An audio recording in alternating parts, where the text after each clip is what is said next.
Sales of premium whisky in Kenya increased 42% last year. For many, the spark at K1 Clubhouse, a Nairobi bar, represents a bigger explosion, that of the middle class. Even on a Tuesday, customers who come to listen to the weekly jazz night get through 64 bottles of Johnny Walker, including a couple of the most expensive blue labels. It counts as part of Africa's growing food and beverage sector, expected to grow an extra $150 billion by 2020, in which branding clearly counts. It's really nice to be associated with Johnny Walker. You feel you are more a respectable citizen when you're having Johnny Walker than any other brand. Kenya's affluent and growing middle class is spending its money on a lot more besides boozing. Private debt to pay for aspirational goods is also growing. Cars, construction and horse riding all figure. But the biggest hurdle may be the country's elections on March the 4th. Some hope an urban middle-class vote will help maintain stability. After the last polls in 2007, which turned violent, growth collapsed in the region's largest economy.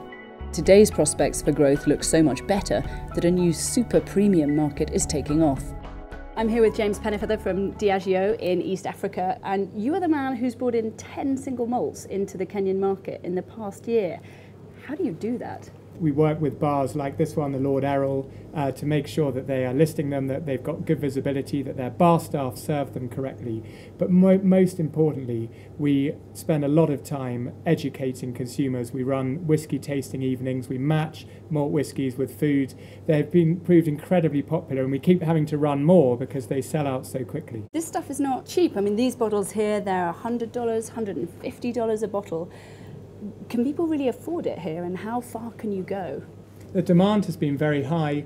In the last 6 months, our sales more than tripled in this super premium range of spirits.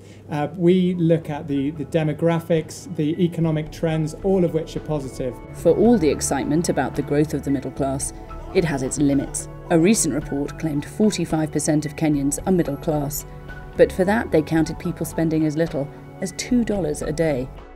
Those who spend between $10 and $20 a day amount to only 1.6% of the population. That means by far the majority of Kenya's consumer class is rather less cash rich than the advertising billboards might have us believe. Now, it might not be the Lord Errol, but it's much more typical of local bars around the outskirts of Nairobi. I've come here just as people are filtering in after work, and I've been speaking to the guys at the bar who are lawyers, drivers and farmers, and they're spending the equivalent of $6 to $8 in a single drinking session, sometimes 6 times in a week. They're drinking quite a few drinks and a meal as well, and that really is where the growth is going to come from, that section at the bottom of the pyramid or slightly above, where corporates are going to have to put their efforts and energies if they want to grow this market. For the Financial Times, this is Katrina Manson in Nairobi. I'm off to the bar.